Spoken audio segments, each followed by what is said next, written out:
Bismillahirrahmanirrahim. Terapi air itu bermanfaat nggak sih? Oh, jelas, kita diciptakan oleh Allah di dunia ini dilengkapi dengan segala yang kita butuhkan, dan tubuh kita juga dilengkapi berbagai dimensi termasuk ada yang namanya cairan. Jadi terapi air itu sangat bermanfaat ya. Manfaatnya luar biasa, mengeluarkan yang tidak baik, membersihkan yang berlebihan di dalam tubuh kita.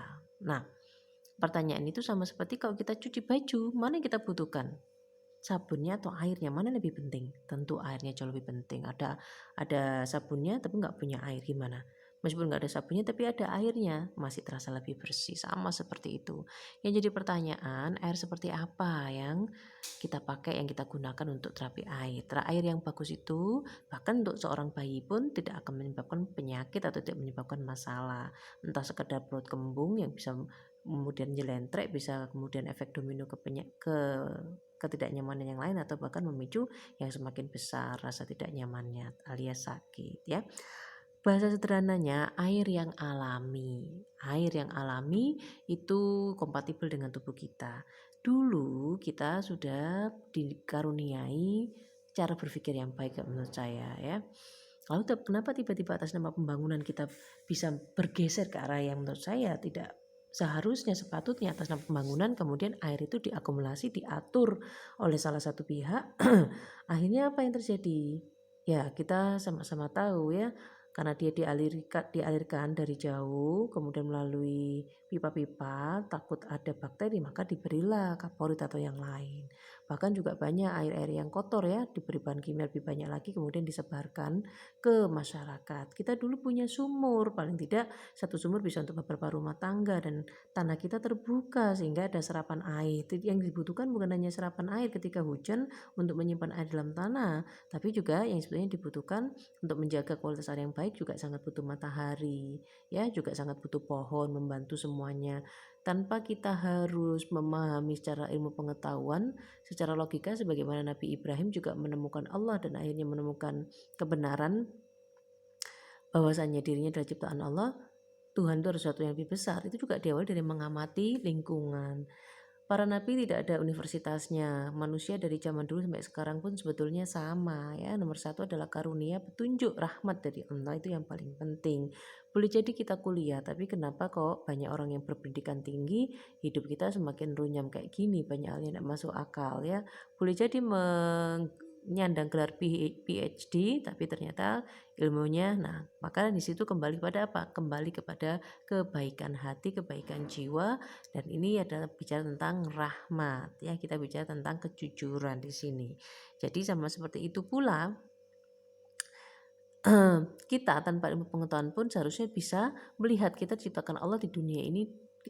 Dulunya kita dengan tanah, dengan pohon, dengan sungai, dengan air, dengan hewan di sekitar kita. Lalu atas nama pembangunan, atas nama modernisasi, semuanya berubah. Rumah-rumah kita jadi lebih kecil, tidak punya halaman, tidak punya serapan air, tidak punya hubungan dengan matahari, dan kita tidak percaya antara pohon, tanah, air, matahari punya hubungan.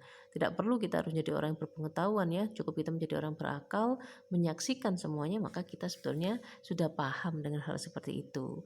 Nah, kalau kita mengkonsumsi banyak makanan yang tidak mengandung air atau banyak panas, terus banyak zat kimia yang lain, ketika minum air yang kompatibel dengan tubuh kita, hanya segelas ini saja bisa dirasakan, subhanallah, terasa sejuk. Nah, terus gimana dong? Di mana dong kita mencari? Allah Rahman dan Rahim ya.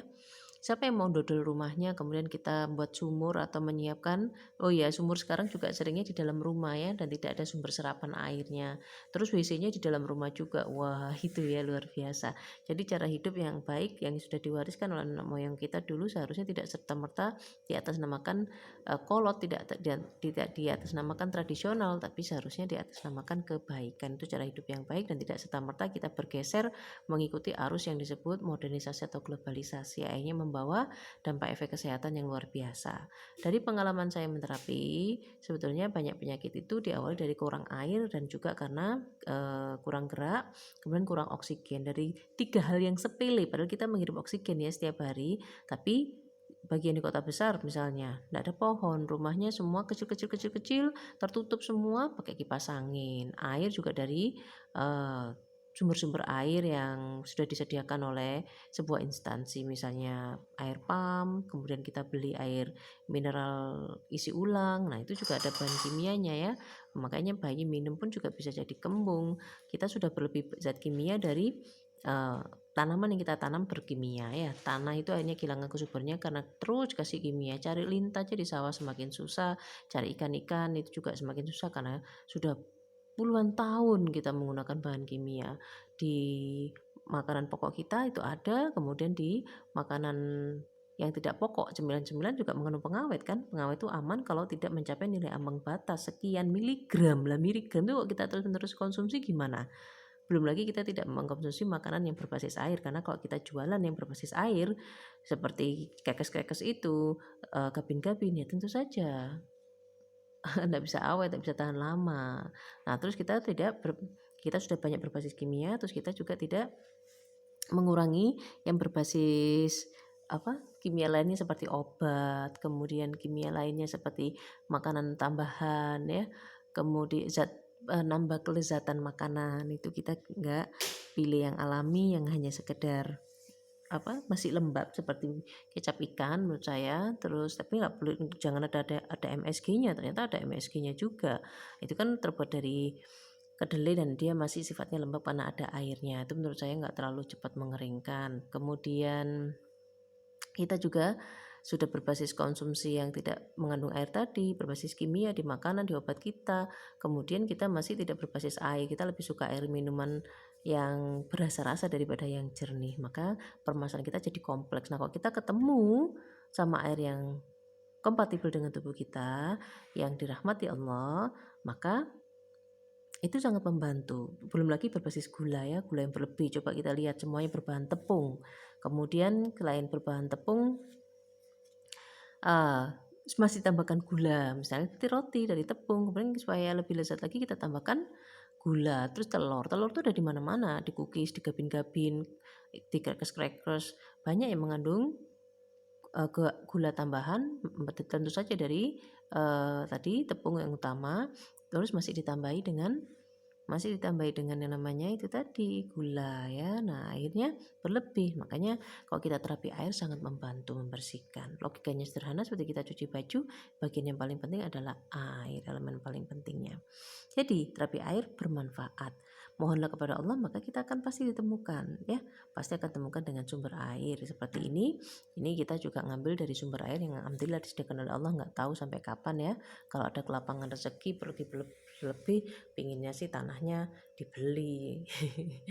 Ya, tapi itu bicara uang miliaran buat orang seperti saya, 1 miliar aja banyak sekali ya.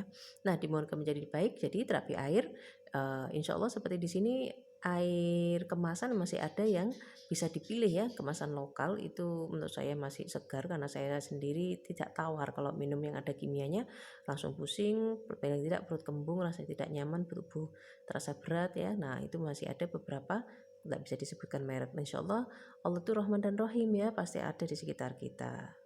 Assalamualaikum warahmatullahi wabarakatuh.